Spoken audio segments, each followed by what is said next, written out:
Assalomu alaykum barchaga. Bugun sizlar bilan ikkinchi darsimiz, guys. Bu bonus darslikning ikkinchi darsi. Bugun sizlar bilan darsimizni boshlaymiz, guys. Qaranglar. Men o'tgan safar sizlarga vocabulary bo'yicha o'tgan edim va bugun sizlarni tabriklayman. Bugun sizlar bilan grammatikani, ya'ni ravon gapirishni bilasizlar, bizlarga vocabulary va grammatika kerak. Bugun sizlar bilan shu haqida gaplashamiz. Avvalambor sizlarga zo'r ustoz o'tyaptimi? Chunki deganda bizlar ustoz qanaqangi tajribalimi yoki-da qayerdandir ko'chadan kelib qolgan ustozmi? Давайте bugun sizlar bilan birinchi boshidan tanishishdan boshlasak. Xo'p, men Sevinch Tolipova ingliz tili bo'yicha hozirda Sevanani olib kelayotgan, ya'ni IELTS, SAT dan ham, guys. Guys, sizlarga hozirda speakingim вот C1 daraja. Bugun sizlarga qanaqa qilib olganligim haqida gaplashib o'tamiz. Guys, keyin men 6-sinfimda, men вот sizlarni aldamoqchi emasman. Biram hozir sertifikatni qo'yaman. 6-sinfimda, guys, bitsu olganman, ko'rishinglar mumkin. Eng baland writing. Buni, guys, men birinchidan grammatika, keyin esa so'z boyligim zo'r bo'lgani uchun, bilasizlar, ko'pchilikda imенно speaking bilan writingda muammo bor. Biram listening bilan reading perfect bo'lsa ham, speaking bilan writing вот muammoli skill deb hisoblanadi. Xo'p, qanday qilib buni unlock qilsak bo'ladi, ya'ni ochib tashlasak bo'ladi-da. Keyin bugun sizlar bilan ushbu darsda ko'rib chiqamiz. Avvalambor sizlarga dars haqida tushuntirib bersam, bu darslar SAT, IELTS, ya'ni hozirda 0 emas yoki elementary emas odamlar uchun, guys, bu dars to'g'ri kelmaydi. Chunki deganda ozgina sizlar knowledge bor, baribir kursinglar ham foydali hisoblanadi. Lekin agarda siz A1 yoki A2 bo'layotgan bo'lsangiz, don't worry about it. Bugun sizlar bilan shu haqida solve qilamiz, ya'ni yechim topamiz. Bugungi darsda sizlar nimani bilib olasiz? Birinchidan, bu yerda bo'ladiki, bizlarda dars o'tiladi, ya'ni sizga speakingni qanday oshirish yoki da grammatika, masalan uchun part 1, part 2, part 3 dagilarni har bittasi formulasini beraman, ya'ni grammatikaga aloqador formulani beraman. Va ikkinchidan, sizlarda maxsus bonusimiz ham bor, sizlar uchun ham, oxirgacha darsni ko'rganlar uchun. Va uchinchisi bu bizlarda bo'ladiki, sizlar uchun maxsus taklifimiz ham bor. Bo'lmasam darsni boshlasak, oxirgacha ko'ringlar, chunki bu sizlarga ham, ya'ni agarda siz A1 bo'lsangiz ham, maksimalni agarda shuni siz qilayotgan bo'lsangiz, masalan uchun vocabulary zo'r bo'lsa, lekin grammatikaga kelganda ozgina xato bo'layotgan bo'lsa yoki da speakingda kelganda to'xtab qolayotgan bo'lsangiz ham, bu darsda sizlarga juda useful bo'lishiga umid qilaman. Xo'p, bo'lmasam speakingdagi, ya'ni bugun sizlarga multi level uchun ham bu foydali bo'ladi yoki da IELTS ga topshirmoqchilar uchun ham bu foydali bo'ladi. Xo'p, endi birinchidan sizlar bilan part 1 haqida gaplashsak. Bilasizlar, part 1 bu general bo'ladi bizlarda, misol uchun sizlarga juda uzun gapirish ham yoki da judalarda misol uchun debate bo'lmaydi, ya'ni siz muhokama qilmaysiz, global muammo. Shuning uchun ham bizlarda bilasizlar subject plus verb bor. Ya'ni shuni ishlatsanglar bu juda useful bo'ladi, chunki deganda misol uchun subject plus verb bu yerda faqat bizlar haqida ketadi. Misol uchun aytaylik, siz shopping qilishni yoqtirasizmi? Ha, men yoqtiraman. Yoki-da agarda men shoppingga borsam yoki-da shunaqa ishlatamiz, bu yerda bizlarga misol uchun nominalization degan formula kerak emas, yoki-da boshqachangi formulalar kerak emas. Bu yerda darajasiga qarab bizlar ham darajamizni bildirishimiz kerak. Misol uchun bu yerda bizlarda B1 bo'lsa, B1 gapirsak, bu tomonda ham B1. Speakingdagi bizning judalarda common xatomiz, misol uchun kerak emas so'zni qo'shamiz. Misol uchun I ate demaymiz-da. Misol uchun ko'pchilik odamlar I ate deydi, ya'ni I helped ni o'rniga I ate deydi. Ya'ni kattaroq formula, ya'ni kattaroq so'zni, guys, ishlataveramiz yoki kattaroq formulani, lekin bizlarga keraksiz bo'lib qoladi. Bu tomonda 6.5, 6 da qotib qolamiz. Ya'ni bizlar I helped desak ham bu yerda to'g'ri bo'ladi, collocationda ham bu tomonda to'g'ri bo'ladi. Lekin financial help demaymiz-da, financial aid. Part 1 ni prям multi level ga ham yoki da IELTS ga ham taalluqli bo'ladi. Ya'ni siz misol uchun multi level olayotgan bo'lsak, part 1 da ham shunaqa general bo'ladi, ya'ni o'zingiz haqingizda bo'ladi. Bu tomonda misol uchun qanaqangidir social media yoki da globalizationlar tushmaydi sizlarga. Ya'ni global muammolar sizlarga tushmaydi. Part 1-2 da bizlarda describing picture bo'lgani uchun ham bu yerda ko'pincha bizlar subject plus to be plus verb ing qo'shamiz. Ya'ni hozirda bo'layotgan ish, ya'ni davom etib kelayotgan ish bo'ladi. Shuning uchun ham bizlar davom etib kelayotgan ish harakat qo'shishimiz uchun verb ing qo'shamiz. Endi ikkinchisiga o'tayotgan bo'lsak, ya'ni ikkinchi qism. Xo'p, part 2, ya'ni ikkinchi qismga o'tayotgan bo'lsak, guys, bu yerda sizlar birinchi part haqida nima gapirgan bo'lsanglar, ya'ni xuddi o'shanaqa qilib tushadi, faqat mavzusi boshqacharoq bo'ladi. Lekin baribir ham o'zingizni talab qiladi. Ya'ni bu boshqaniki emas, ya'ni global muammo emas-da. Ya'ni misol uchun sizga kim yoqadi yoki da qaysi futbolchi yoqadi, u faqat uzunroq bo'ladi-da. You should say, siz aytishingiz kerak deydanki, shu naqanga pointchalar beradi, sizlarga ideyalar beradi. Bu tomonda ham yaxshi hisoblanadi. Lekin agarda sizda oshib ketayotgan bo'lsa, kompyuter yozib olmaydi yoki da examiner, ya'ni siz agarda IELTS topshirayotgan bo'lsangiz, examiner sizni to'xtatib qoladi yoki da siz kamaytayotgan bo'lsangiz, lekin IELTSda 1-2 minut ham mumkin. Ya'ni 1 minut gapirsanglar bo'ladi, 2 minut ham gapirsanglar bo'ladi. Lekin bizlarda multi levelda, ya'ni milliy imtihonimizda bizlarda faqat 2 minut gapirishimiz kerak. Agarda siz 10 sekund kamroq aytayotgan bo'lsangiz, bal ayradi. Shuning uchun ham bu ideyalar sizlarga beriladi. Ya'ni sizlarni to'ldirish uchun sizlarga ideyalar beriladi. Men misol uchun admire person, ya'ni yoqtirgan odamingiz, ya'ni havas qilayotgan odamingiz. Misol uchun kimdir aytadi, Ronaldo deydi. Nima uchun desa, chunki deganda u shunaqa klublarda o'ynagan yoki da shunaqalar yutadi. Agarda menda shans bo'lganida deydi. Yoki da kimdir kelib, misol uchun aktrisani aytardir, Emma Watson aytardir. Like this guys, bu yerda boshqachangi occasionlar tushadi, keyin ya'ni holat tushadi. Occasion bilasizlar, bu holat yoki da yoki da thing tushadi, ya'ni narsa tushadi. Misol uchun narsa qanaqa sizda eng yoqtirgan narsangiz nima bo'lgan deydi.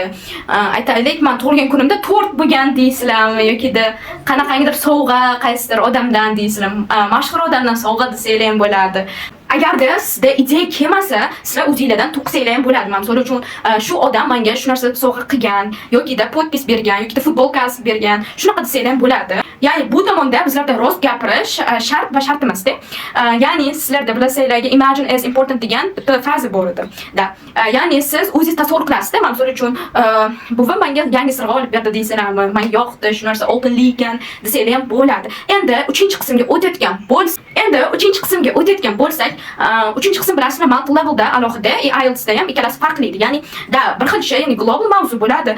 Lekin IELTSda bizlarda har xil savollar bo'lib ketadi. Misol uchun aytaylik, online learning haqida tushdi. Endi bu tomonda sizlar 2 minut gapirasizlar. Multi levelda IELTSda esa sizlar 30 sekund gapirasizlar. Keyin agarda siz explanation zo'r bermagan bo'lsangiz, sizlarda examiner talab qiladi explanation, ya'ni tushuntirish, o'shani tushuntirib berasizlar, ya'ni ideyalaringizni tushuntirib berasizlar. Yana misol uchun agarda aytaylik, multi levelda bizlarda 2 minut gapirsang, online learning misol uchun is adaptable deysizlar yoki da misol uchun yana boshqa mavzular ham tushadi. Lekin bizlarda IELTSda esa, IELTSda bizlarda misol uchun online learning is adaptable deydi. Bu aytaylik 30 sekund bo'ldi deydi. Keyin sizlarga why deydi. Nima uchun deydi. Nima uchun online learning is adaptable deydi. Keyin sizlar buni aytasizlar, misol uchun xohlagan joydan turib bizlar uyga vazifani qilsak bo'ladi yoki darslarga qatnashsak bo'ladi deb javob bersanglar bo'ladi. Endi sizlar bilan taqdimotga kelayotgan bo'lsak, guys, boricha tushundinglar deb o'ylayman. Sizlar uchun yaxshi taklifimiz bor. Bu bizlarda bo'ladiki 3 oylik kurs.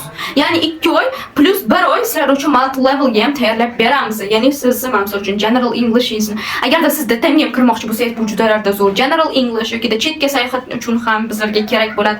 Yoki da tarjimon bo'lmoqchi bo'lsangiz, bilasizlar, ingliz tili bo'yicha bizlarda judalarda ko'p yo'l ochiladi bizlarda. Yoki da siz flexga ketmoqchidirsiz, yoki da misol uchun DTMga kirmoqchidirsiz. Bilasizlar, multi level bizlarda yopib beradi. Ya'ni multi level emas, SAT va IELTS da. SAT IELTS ni ham bizlar qo'shamiz, faqat SAT emas, IELTS qo'shib beramiz, guys. Chunki bizlarda SAT uchun matematikamiz zo'r bo'lishimiz kerak. Shuning uchun ham bizlarda hozirda ikkita, ya'ni multi level ham IELTS kursini qo'shib beramiz. Bu yerda 3 oylik kurs, guys, bo'ladi. Bu bizlarda bo'ladiki 42 ta, guys, yozib olingan darsman tomonimdan, ya'ni 30 ta dars. Sizlar uchun grammatika yoki da misol uchun reading, listening bo'yicha comprehensionlarni qo'yishimiz bo'yicha bo'ladi yoki da vocabulary. Lekin 12 ta dars bu bizlarda bo'ladiki, prям full test bo'yicha, ya'ni IELTS va multi level bo'yicha full testlarni bizlar solve qilamiz, ya'ni yechamiz. Xo'p, bu tomonda sizlarga collocationlar beramiz va sizlarga konspektlar bo'ladi.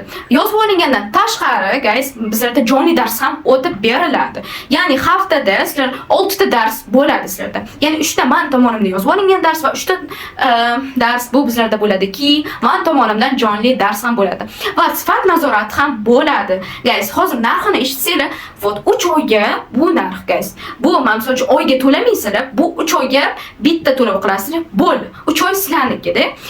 Agarda so'ramoqchi bo'lsanglar, bu qachongacha bizlarda qoladi, ya'ni darslar qachongacha bo'ladi?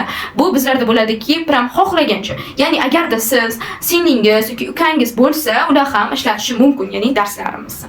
Xo'p, narxiga kelayotgan bo'lsak, bilasizlar bizlarda ikkita tarif bor. Birinchisi bu bo'ladiki, bizlarda standart. Ya'ni standartda bu yerda faqat yozib olingan dars bo'ladi. Sizlarga bonus bermaymiz, faqat 42 ta dars bo'ladi bizlarda. Sizlarga konspektlar bo'ladi, uyga vazifalar bo'ladi, lekin sifat nazorati bo'lmaydi. Yoki-da live stream lessonlar bo'lmaydi. Lekin вот bizlar agarda premiumga kelayotgan bo'lsak, guys, premiumda bu bizlarda bo'ladiki 42 ta dars men tomonidan yozib olingan. 42 ta dars jonli dars, ya'ni haftada sizlar 3 ta jonli darsga kirasizlar va haftada 3 ta yozib olingan darsni ko'rasizlar. Ko'ryapsizlar?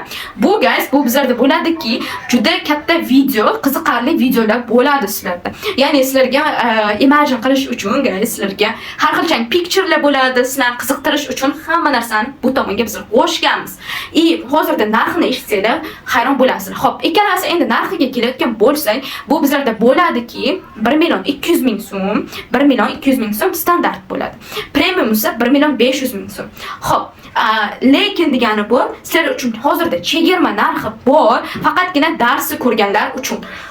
Hozir guys, joyinglarni band qilsanglar bo'ladi. Ya'ni agarda sizda misol uchun plyus yo'q bo'lsa ham joni hozirda siz joyni band qilishingiz mumkin. Agarda misol uchun plyus bo'lmasa ham keyin misol uchun egallab qo'yishi ham mumkin-da odamlar. Bizlarda hozirda judalarda kam joy qolgan, shuning uchun ham ulgurib qolamiz guys. Link qayerda deb o'ylasanglar, misol uchun kurs uchun kimga murojaat qilamiz desanglar, guys, bizlarda bu bo'ladiki, meni kanalimni вот kurs bo'yicha deb yozganman. O'shani bosasizlar, kanalimga kirib, u tomonda sizlarga administrator bo'ladi yoki-da Telegramdan yozishingiz mumkin. Shu вот bizlarda akkauntlarga. Guys, qaranglar. Chegirma narxini qilib beraman dedim. Qilib beraman. 50% chegirma. Premiumda juda katta chegirma bo'ladi. Xo'p, 50% chegirma bu bizlarda bo'ladiki 600.000 so'm, premiumda bu bizlarda bo'ladiki 700.000 so'm. Xo'p, endi guys, hozir men sizlarga kalkulyator orqali sizlarga ko'rsatib beraman guys. Qaranglar. Bizlarda hozir men standartda olgim kelmayapti. Standartda chunki bizlarda narxi juda qimmat bo'lib ketadi. Hozir guys, qaranglar. 700.000 so'm. Ko'rapsizlar-a? Tak, yana bitta men 700.000 so'm. Men boshqa narx qo'shganim yo'q. 700.000 so'm ayirganim yo'q. 700.000 so'm. Endi guys, qaranglar. Bizlar bo'lamiz bu tomonda 3 ga, ya'ni 3 oy davom etadi. Ko'ryapsizlar, 233.000 so'm. Вот, oyiga как 233.000 so'mdan o'qigandek bo'lasizlar. Вот. Ko'rishinglar uchun. Endi guys, qaranglar.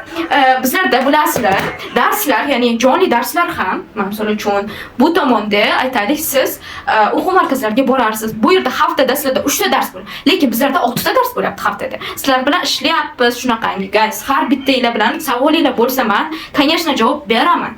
Bu yerda onlayn bo'ladi bizlarda. Bu tomonda sizlarga misol uchun darslar 1 soatdan ham bo'ladi. Har bittanglarga savollarga javob beraman. Dars o'tib beramiz, praktika qilamiz. Misol uchun qiziqarli nimadirlar qilarmiz guys. Vocabulary yodlaysizlar. Bizlarda bo'ladiki sifat nazorati, ya'ni uyga vazifani sizlarga tekshirib turadigan odam ham qo'yiladi, administrator. Xo'p. Agarda sizda darsga kirmayotgan bo'lsangiz, sizga faqat remind beraveradi, ya'ni kir darsga shunaqa qil deyveradi. Endi guys, qaranglar. Sizlar bilan yana bitta narsani hisoblaymiz. Qarang, 700.000 so'm qo'shishim mumkin. Endi buni guys bizlar darsga bo'lamiz. Hozir bizlarda bo'ladiki 42 bu bo'ladiki 84 ta dars, 84 ta dars. Endi 84 ga bo'lsak, nech puldan tushadi bitta dars? 8.000 dan tushadi. Ko'rasizlar, вот 8.000 dan tushadi. Bizlarda dars 8.000 dan tushadi. Ya'ni bitta dars bizlarda 8.000 dan. Bunaqangi dars ko'rmagansizlar. Endi guys, boshqa ustozlarni darsidan ko'ramiz. Xo'p, bizlarda boshqa darslar aytaylik minimumni 500.000 deb olaylik. 500.000 deb olaylik. Xo'p. Endi 500.000 bir oyga bo'ladigan bo'lsa 12 ta dars o'tiladi. Endi bo'lamiz 12 ga. O't ko'rishinglar mumkin, 41.000 dan tushyapti. Вот, bizlarda 8.000 dan tushyapti. Atiga darsimizda 8.000 dan tushyapti-da. Вот, haftasiga 8.000 dan, haftasiga emas, bitta darsimiz 8.000 dan tushyapti. Вот, guys, narxni sizlarga даже hisoblab ham berdim. Joyni band qilish uchun ham administrator ko'rishinglar mumkin, administrator bilan o'yilgan. Guys, thank you so much. Guys, men bonus ham joyni hozir band qiling. Endi guys qaranglar, bonus dars qanday olsak bo'ladi? Mani akkauntimga kirasizlar, ya'ni mani akkauntim o'sha YouTube'dagi men kanalimga kirasizlar, u yerda silka bo'lmaga o'tasizlar va bu tomonda bonus darslar deb yozilgan. O'sha yerga shuni bossanglar, Telegramdan chiqib keladi sizlarga bonus dars. 17 ta yozib olingan dars. Guys, bu darsni juda zo'r tushundinglar deb o'ylayman guys. Thank you so much. Bye, take care.